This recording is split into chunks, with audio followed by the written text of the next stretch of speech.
If you needed a reminder that the NFL does not sleep, you got it on Saturday night.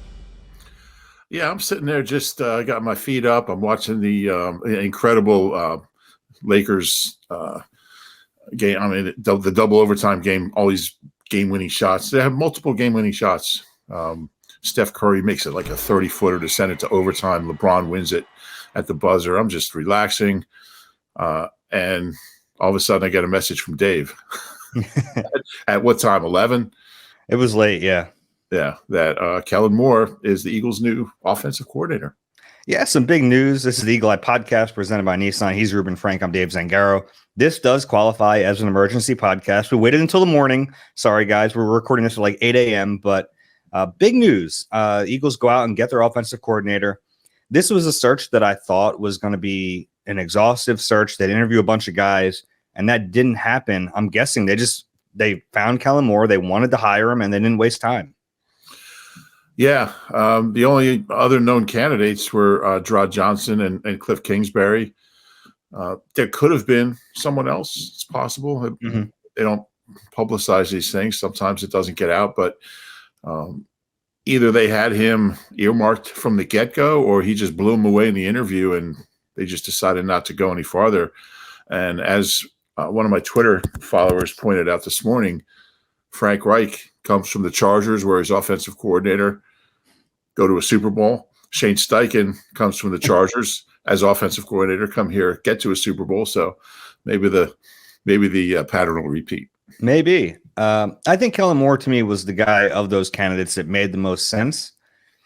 Because I think this whole time they were trying to find someone. We heard Nick say fresh ideas, like 1,000 times in that press conference, but you wanted the youthfulness and the fresh ideas, but you also wanted some experience. And it's tough to find that cross section, I think. Yeah, no, that's true. And, he's got 5 years as an OC, 4 with the Cowboys with a lot of success. He's been a play caller. He's played in the league. He was a quarterback, which I think paramount in this whole thing was going to be getting Jalen back to MVP caliber play. And he wasn't awful this past year, but obviously the combination of Nick, Alex Tanney, Brian Johnson, it didn't work. And they need a whole new dynamic in there. And Jalen's the biggest part of that. And, this Kellen Moore coached Dak to a pretty high level for 4 years. Last year wasn't a great year for the Chargers, but Kellen Moore's got that background. I always thought he was a good play caller. I always thought he had a real flair for being unpredictable, being inventive. I like the product he put out there until he left Dallas after 2022. Yeah, I agree with you. And you the downside maybe, or if you're looking for negatives, he goes to the Chargers and they're not great. They're okay. They were an all right offense, but the Cowboys end up having this great offensive season. Dak plays out of his mind pretty much all year. So you can look at that and be like, well, maybe he wasn't. Everyone kind of thought he was going to leave there in Dallas. Maybe wasn't going to be as good on offense. They were better. So you can kind of look at that and say, well, maybe he's not what we thought he is. But I don't know. I think the track record's there. And I agree with you. I was impressed by him when he was in Dallas. And Eagles were too. I mean, they interviewed him before. So he was probably someone who's always been on their radar. Yeah. Yeah, no question about it. And it's funny how all 3 candidates had been big-time college quarterbacks and then real journeyman, deep backup NFL quarterbacks who had long careers but barely played. That's Kellen Moore, a prototype, though. I mean, yeah, there's so many coaches like that. No, that's probably true. I love the fact that Kellen Moore, he only played in 3 games as a player, and in the last one, he started on the last day of the 2015 season, threw for 435 yards, and he never played again. And I was trying to look up if that was the most yards ever by a quarterback in his final NFL appearance. But there's no real way to do that. And now it's 11:30, 11:40, and I'm trying, the story's done except for that. And I'm like, do I really need that? I really don't. So So I'll work on that today. That's my project for the day. But yeah, I think he's one of those guys who, I mean, the Eagles played him twice a year for 4 years. So certainly they're familiar with, with what he did, and he had success against them. Dallas always scored a lot of points against the Eagles. They still do, even when he's not there. That's true, and that is an interesting point. And McCarthy turned out to. I mean, he did a pretty good job in the regular season with it, but yeah, it's This is one thing I did look up. Like, I couldn't think of any coaches who had come from the Cowboys to the Eagles. And I looked up every single head coach, OC, and DC they've ever had, and none had ever been with the Cowboys as a player or a coach. Wade Phillips went to the Cowboys later, much later. But and the two teams haven't had like a lot of crossover.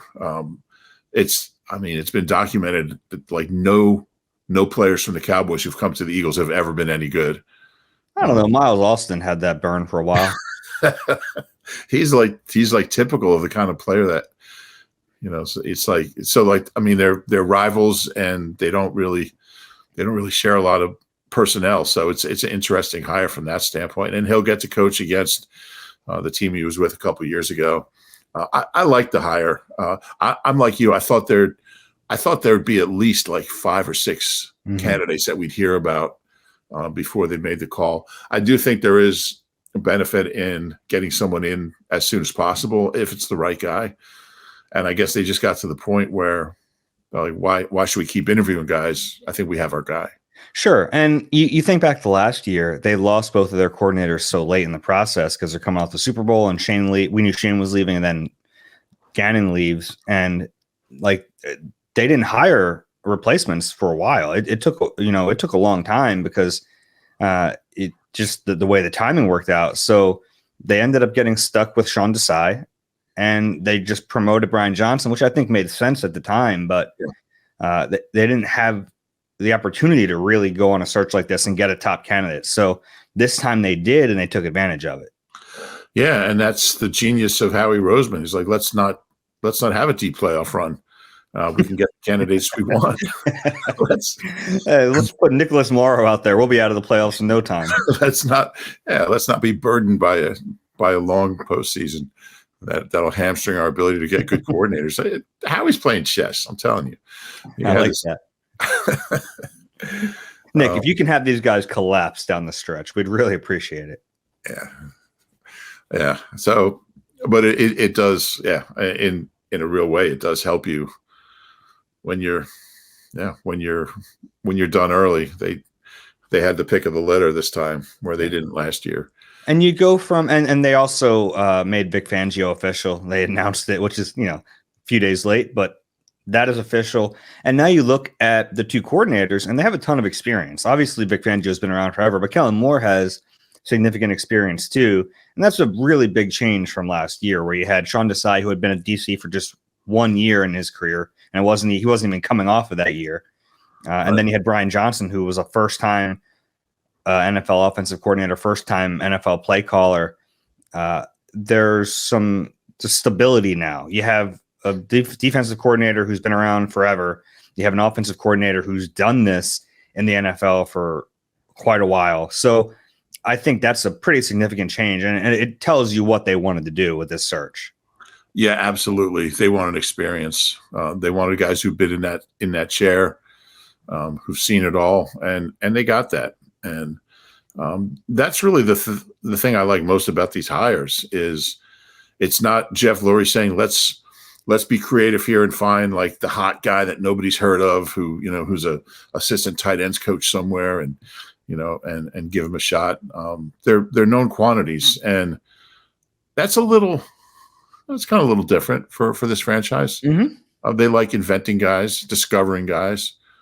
Certainly with head coaches, Jeff Lurie's always wanted to do that.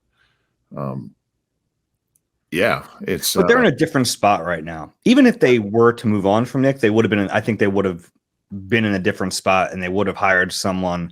I agree. Who's been around. I agree.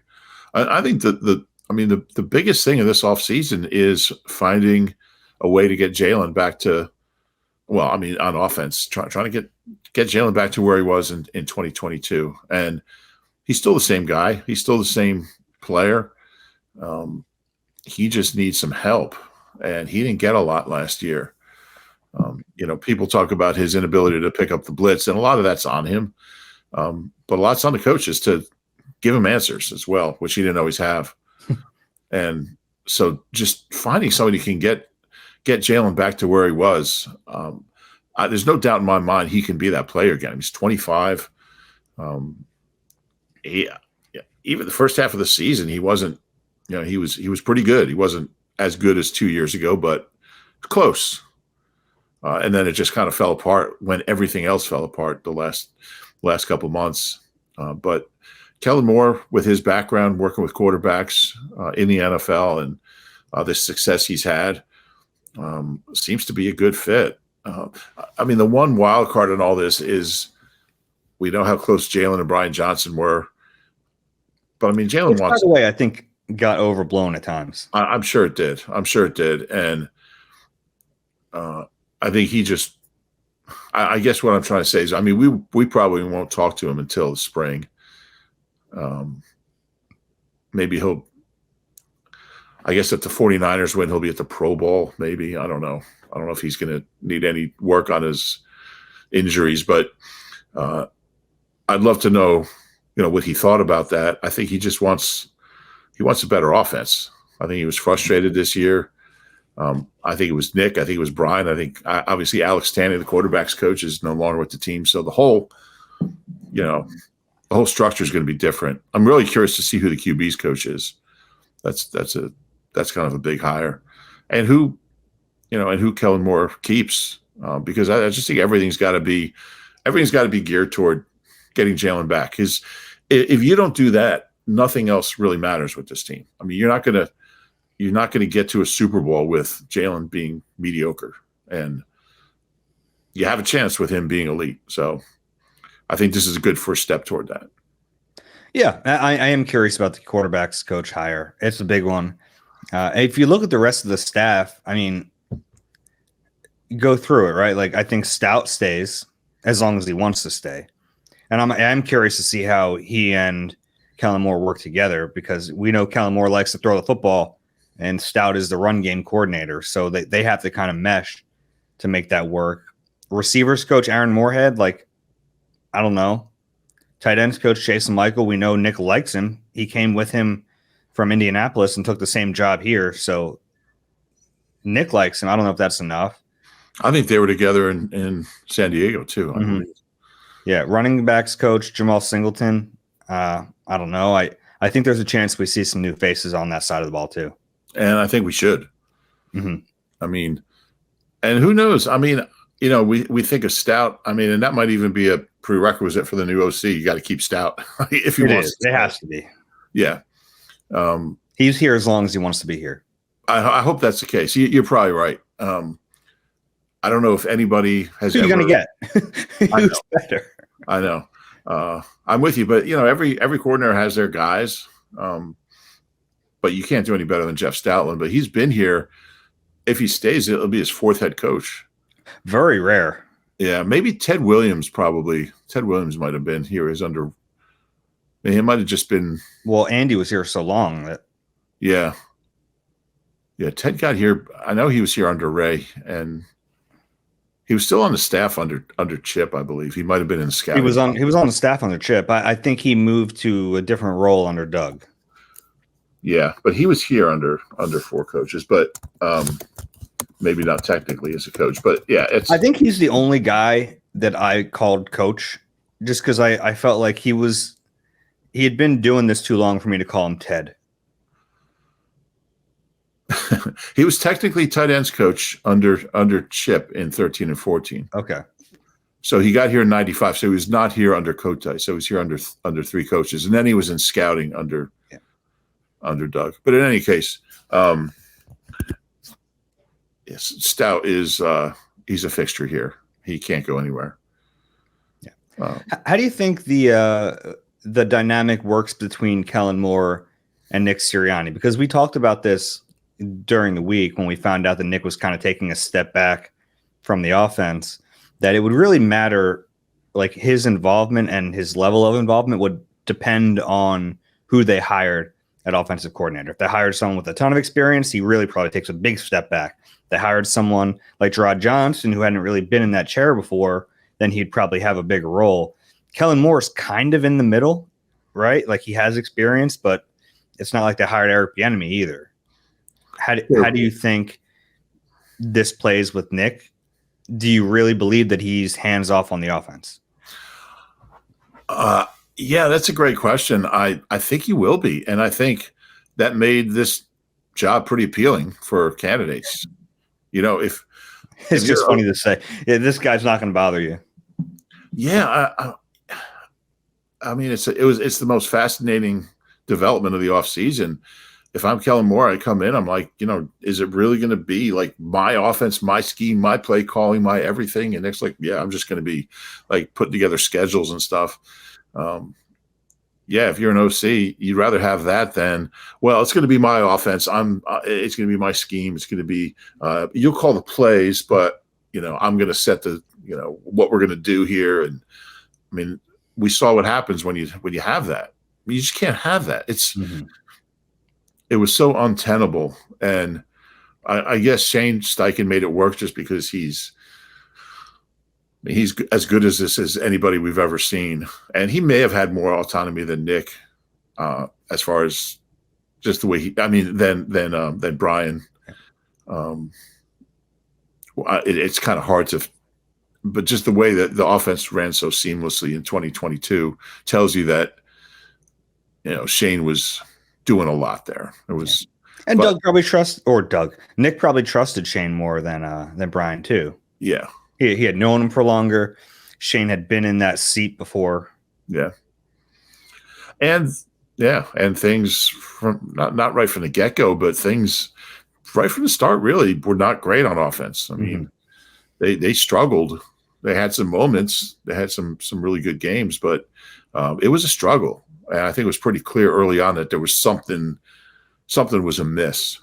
And so then you have this like push and pull with Brian and Nick. And it was just, you look back on it, it's like, it's not a shock it didn't work. Sure. I think this has a chance to work, A, because I think Kellen's a really good play caller, B, because he's got that experience to draw on, and C, it sure sounds like, and again, we don't know the extent of it, but it sounds like Kellen Moore's going to have more control over everything than Brian did, which that's just going to make it easier. It's going to make it more seamless. It's going to make him more comfortable.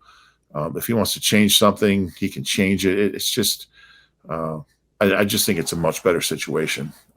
Of course, it raises that question of, what the heck is Nick's job? But if his job is staying out of the way, then this might be your guy.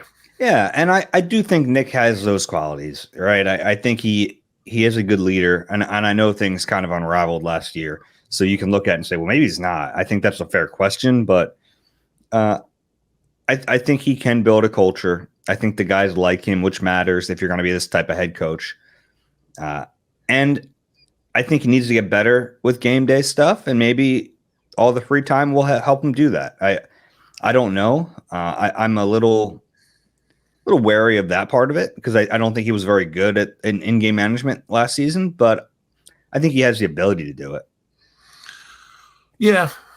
Yeah, and I thought he was decent at it 2 years ago. So it's just like, I think nothing worked this year. I mean, it was just like nothing was good. Nothing was functioning the way it should function. Yeah, I think they've got to figure that part of it out, though. And again, Kellen Moore is a guy who can help with that. Yeah, I think you can really lean on him to have a pretty good sense of that stuff. So now you're giving him more and more and more. And I know there was a ton of speculation that he'll be the next head coach if it doesn't work out next year. Of course, if it doesn't work out, then did Kellen Moore do his job? Yeah. But yeah, I mean, he's going to be a head coach at some point. And like this is a pretty good stepping stone for a guy like that because he comes in and like this offense is loaded with talent. You telling me you get Jalen Hurts, this offensive line, AJ Brown, Devontae Smith, and Dallas Goedert? You better be able to put together a good offense. Right. Yeah. Now he most likely won't have Jason Kelsey. I'm guessing he won't.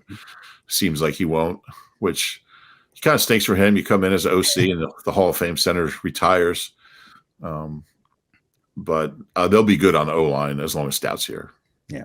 And that's a tricky thing too with Kelsey. And this is off topic a little bit, but it's like one less controlled element when we're comparing this year's offense to next year's offense. If he's not here, like that's a big deal. Not just his play at center, but like protections and reading the defense. Like that's a big part of this. And like you're not going to be able to really, it's not going to be apples to apples next year if he's not here. No, that's true. I like that, changing the control. That's next level right there. But yeah, no, that's true. But maybe they'll have a third receiver who can actually catch a football too. So yeah, that's true. There'll be some changes. Yeah, and whoever is playing center is someone who will have been here. So that helps. Presume, yeah. Presumably, you never know. But yeah, they're all good questions. And I don't know enough about Kellen Moore to know about like the dynamic and how it's going to work. I think it would have been a tricky situation. And I don't want to use Eric Bieniemy for every example, but like if he's here, that's a bigger personality, right? And I was curious to see how the dynamic would work because we know Vic Fangio kind of has a reputation for being a big personality, kind of a crusty old defensive coordinator, which I think is good. I think that's fun. But yeah, and I think they need that. Yeah, but you think about like that's a big personality. Nick is still the head coach. If you had a big personality on offense, I think that'd be a lot for him to kind of manage. And I think Kellen Moore is probably not that. I don't know him. I don't know enough about him. I've never met him. I don't know enough about him to really have a sense of that. Mm-hmm. Yeah, I mean, I think to be successful in Dallas or Philly, a place like that, you need a ton of confidence. You need some personality just to have the job and to get through to the players. I think this is what Nick knows they need, or Nick knows he needs. And I think it kind of makes sense to, if you have that kind of guy, to just say, look, it's yours. Just go with it. It's an unusual dynamic. I mean, it makes it easier if the offense has success and the team goes 9-8, it makes it really easy to fire him and replace him with Kellen Moore. I mean, yeah, I think we're getting ahead of ourselves a little bit, but yeah, I think that trap door is there. Not that much, because if they don't, I mean, if they're average next year, Nick's not back.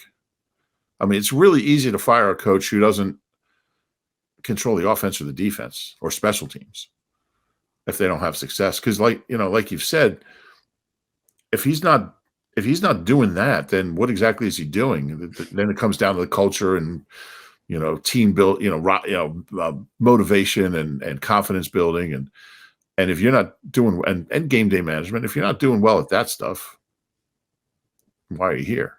Yeah, I get that.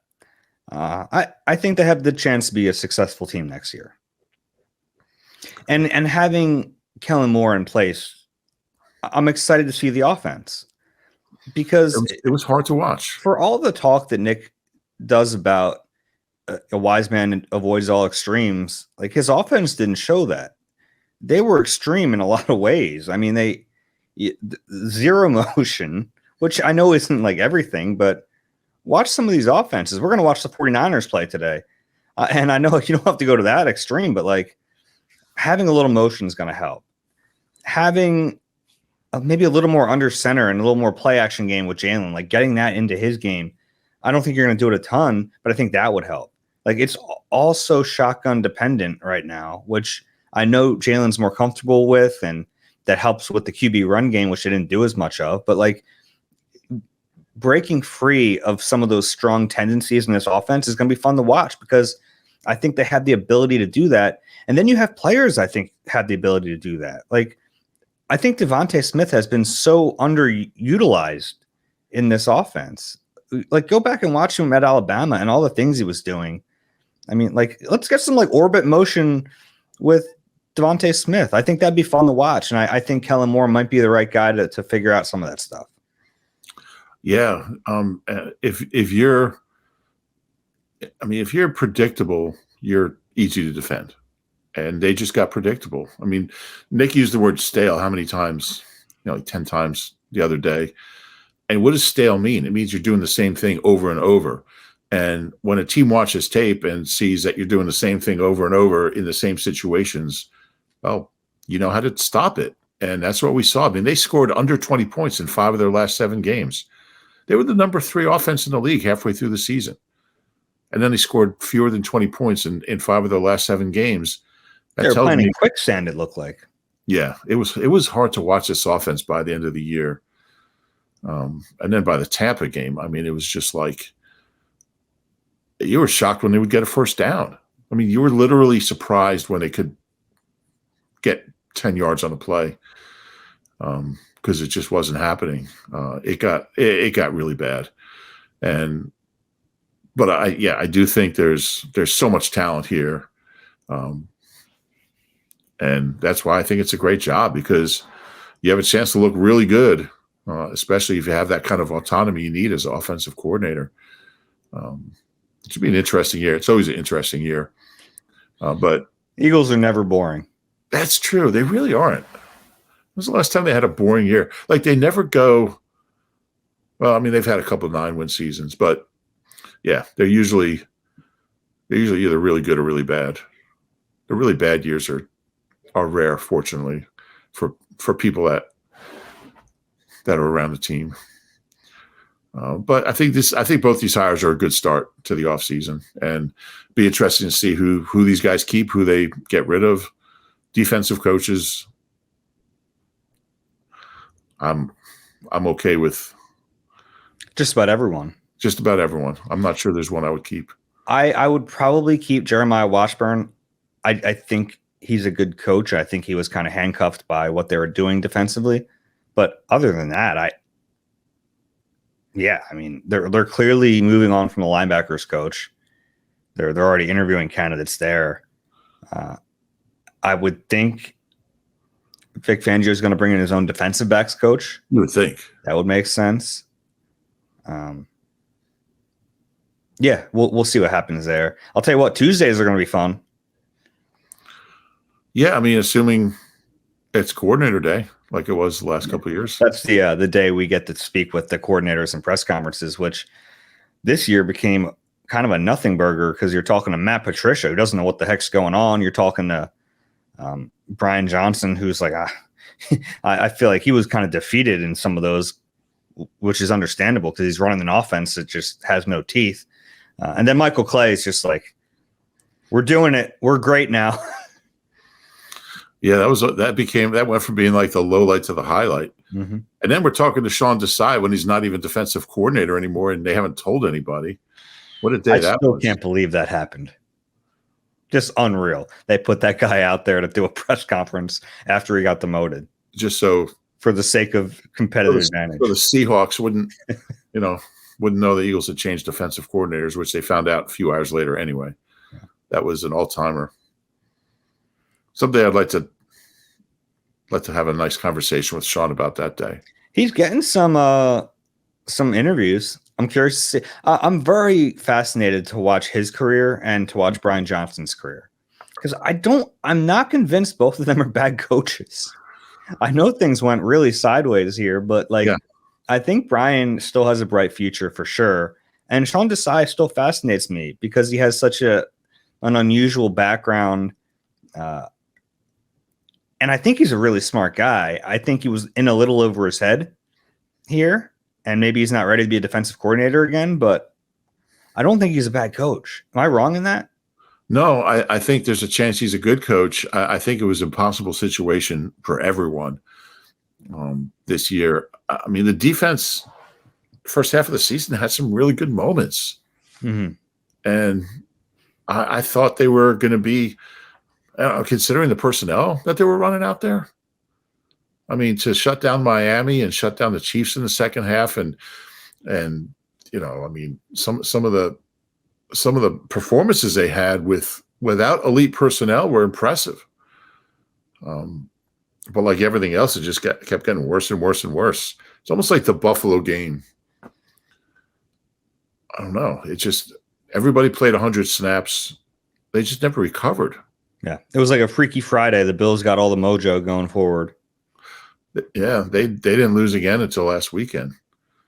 Would you call it Freaky Friday? Yeah. Something happened. Something cut this team's heart out that week. Because, I mean, how often do you see like every facet of a team go south at the same time? It's like whatever you're talking about, whether you're talking about Jalen, whether you're talking about, Josh Sweat, whether you're talking about A.J. Brown, I mean, whatever, Jalen Carter and Jordan Davis, like everything started going bad right around the same time. Like, how does an entire team go into a slump for 2 months? Like, it happened. It did.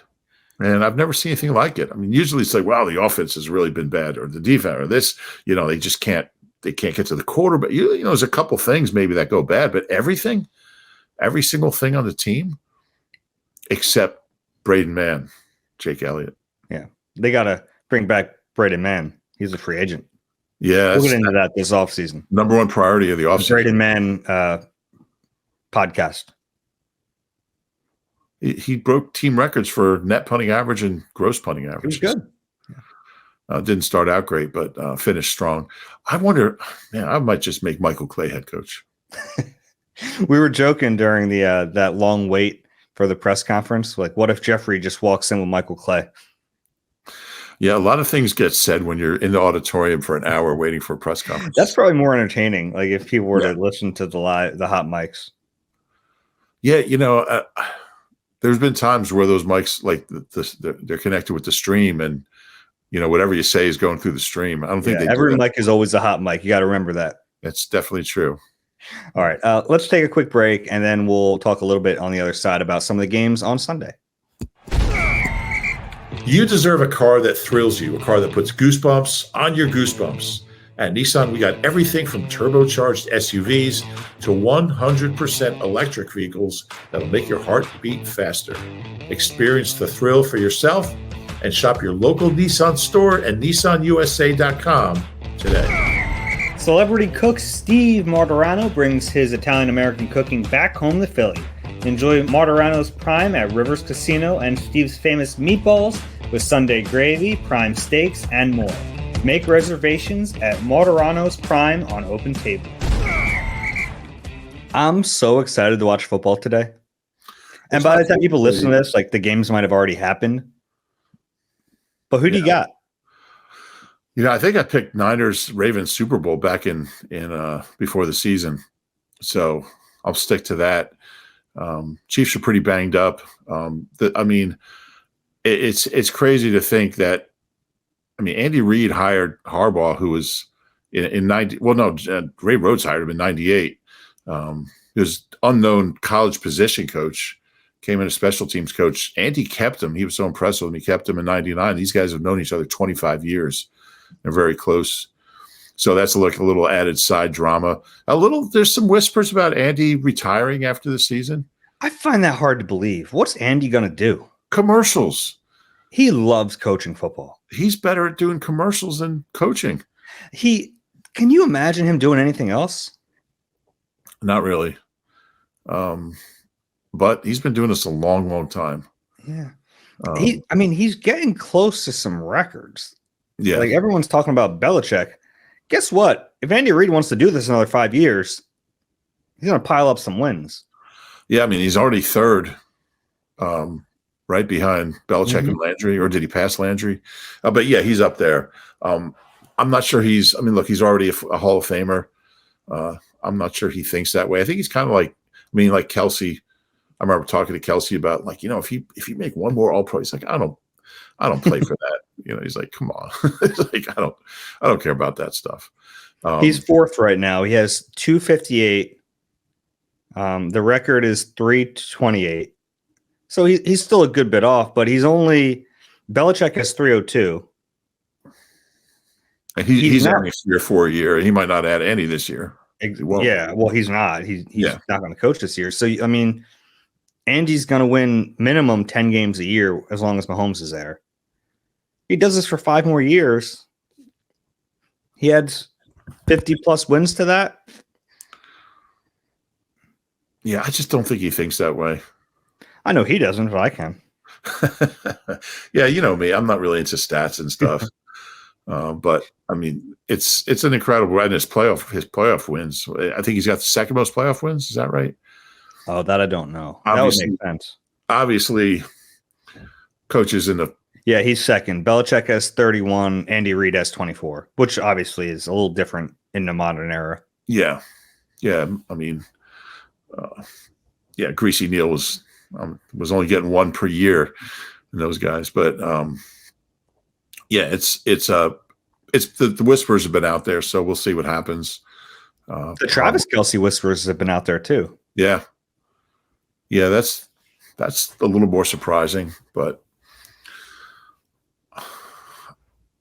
it's hard to say what's inside somebody's head. If Jason and Travis retire the same year, they could go in the Hall of Fame the same year. That'd be really cool. Because I mean, they probably wouldn't. I don't know. Maybe Jason could get in the first ballot. I think Travis is first ballot. Not. Jason might be. Maybe. And the voters might think, "Oh, this will be really cool." And it's part of the way it should work. But yeah, who else is gonna be eligible that year? Like who else is gonna retire after this year and possibly be a first time? Julio. Although there's a logjam at receiver. I thought he's going to be like number 3 next year. You're not bringing Julio back? I would like bringing Julio back. I like talking to Julio. Julio's an interesting guy. But I think they probably need to do a little better there. Yeah, I think so. Nothing, maybe a little younger. I mean, if Quez retires, he'll be eligible. And that'll open up that third receiver spot. Kellen Moore's going to be like, who's your third receiver? I'm not sure I want this job. How many years is OZ signed for? OZ's not signed, is he? He's a 1-year deal? It was a 1-year deal, yeah. Anyway, getting off topic, but NFC, well, who do you like in the AFC? I'm going Ravens. That's the right pick. But there's something about the Chiefs that it feels inevitable. Like they just win. So I kind of think the Chiefs are going to win this game. Okay. And I don't really have much to back that on. Like they shouldn't win the game, but I kind of think they will. They're pretty banged up. I don't know if Pacheco is going to play. Sounds like he might play. Mm-hmm. But it's going to be a fun game. And then the NFC game's really fun too, because that's kind of like I'm excited for that. I don't know if the moment's going to be too big for Detroit. Nothing's been too big for them yet. They're going to have to score a ton of points, and I don't know if they can against the 49ers. Yeah. I like the fact that there's kind of like an interloper in there with like the 3 traditional, like, the Ravens. I mean, the Ravens haven't been to a ton of Super Bowls, but haven't been to one for a while, but they're always in the mix. They're always in the playoffs. Mm-hmm. Niners are always in the playoffs. They're always in the NFC Championship game. Obviously, we know with the Chiefs, but then you have this upstart Lions team that hasn't done any of this stuff in decades. I think I told you this. I have a close friend who's a Lions fan, and he texted me during the game last week and said, "I don't think I like playoff football. This is too much for me." he was feeling it, which is funny because like he hasn't had to experience the stress of watching his team in a playoff game like that. Right. That's interesting. Yeah. Sometimes it's just easier to be 6-11. Like he obviously enjoys this, but like he was not ready for the added level of stress watching his team in a big game. Dan Campbell, it's been interesting watching him because I kind of shrugged him off when they hired him as just kind of rah-rah college type guy. It's worked, man. Like, It's worked. I give that guy a ton of credit. And it was kind of like Nick in a way. Yeah. Everyone kind of wrote him off. And Sure. but his players love him. They play hard for him. He has his finger on the pulse of that team for sure. Definitely. And Goff's just been really good. I just keep waiting for him to come back to earth, but he's a really good player, and he gets rid of the ball quickly. It is kind of fun. You have two quarterbacks in that game where the wheels could come off for either of them. And you kind of not expect it, but you kind of wait for it a little bit. Everyone's been waiting for it for both of them. Yeah. But they're just both good. They're just good quarterbacks. Yeah. Improbably. I have one quick Vic Fangio thing I wanted to share. Okay. Before we wrap this up. Vic Fangio, every single new team he's gone to has improved on defense his first year there. And I broke this down. Obviously, two of his jobs were expansion teams, Panthers and Texans. In 99, he takes over the Colts. In 98, they were 29th in yards allowed and points allowed. In his first year, in 99, they improved to 17th and 19th. He becomes 49ers DC. In 2011, they'd been 16th and 13th. The year before he got there, they improved to 2nd and 4th. In 2015, he goes to Chicago. The Bears the previous year were 31st and 30th in yards and points. His first year, they improved to 20th and 14th. And then in 2019, becomes head coach of the Broncos. They had been 13th and 22nd, and they improved to 10th and 12th. And even in Miami, in his 1 year, they went from 24th and 18th to 22nd and 10th. So their average improvement has been 23rd to 14th in yards allowed and 22nd to 12th in points allowed. So for the record, the Eagles were 30th and 26th this year in points and yards allowed. So if the same pattern repeats itself, they'd improve to 21st and 16th. Okay. Which I think, considering the personnel, you would take 16th. You would take top half. Yeah, they just need to be not awful. Yeah, so I just thought it was a really interesting trend. Yeah, he's a good coach. He's making an immediate impact wherever he's going. And he's smart to go to teams that are bad. I mean, those are usually the ones that have these openings. Yeah. Yeah. You mentioned expansion teams. If you could add an NFL team to any city, like where would you expand? I think East Rutherford needs a third team. I always liked. I think St. Louis is a good market, and I always liked going there. San Diego is a team that I don't know if they can support it. That was really a stadium issue. They just couldn't get a new stadium built, but they always supported the Chargers when they were there. I feel bad for St. Louis losing a team. Yeah. I mean, how about a new city that has never had never had a team? Yeah, I think it'd be fun to get one in Canada. Yeah, or like Mexico City. I don't know. It'd be a logistical problem, but yeah, you had put one in Toronto, maybe. Imagine Nigel Bradham like being at the airport, like, oh, where's my passport? Like, oh no. Like, with the odds of Nigel Bradham getting into another, he's not in the league, but the odds of him getting into another country. No, we love Nigel, but a team that has never had one. I mean, most cities. Well, I mean, I mean, St. Louis is probably the largest city without one. San Antonio, I've heard before. That'd be interesting. They had the Gunslingers in the USFL. Mm-hmm. They did well. That'd be a third team in Texas. Texas likes football. I'd like to see a team in South Jersey. Like, maybe it'd be too close to Philly, but I'd like to see a nice team in like Collingswood. Okay. But I always enjoyed. Did you cover any games in St. Louis? No, I never got there. Yeah, I thought it was a good football city, and they always supported the Cards when they were there. We were there for the NFC Championship game in 2001, and that stadium was so loud. I think they piped in fake noise in there, but the stadium was downtown. You could you walk there from everywhere. It was a good city, but San Antonio is an interesting one. There's not a lot of areas that I mean, like you think like what's a big college football city that doesn't have like Eugene or like Columbus? Columbus, that might be tough because you have Ohio State, but Columbus is the biggest city in Ohio. Yes, it is. Where'd you learn that from? Yeah, I don't know if the fans are too Browns Bengals centric to maybe support another team. How about like Portland? Portland, Maine. No, Portland, Oregon. I was going to say Portland, Maine. I'd go cover that team for a few years. My dad's hometown. I love Portland.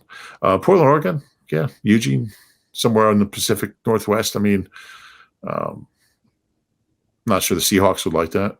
I don't know. How about somewhere like around like New Mexico or Utah or something? How about? I don't know if there's enough people there.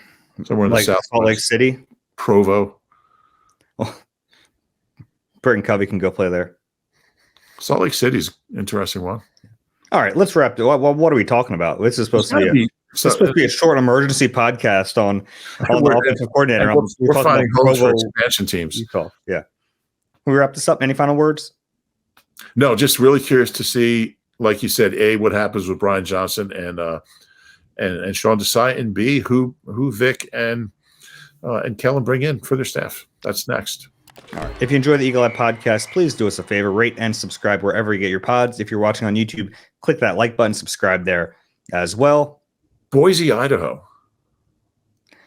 All right. Take care, everyone. For Reuben, Frank, I'm Dave Zangaro. This has been Eagle Eye presented by Nissan. We'll talk to you soon.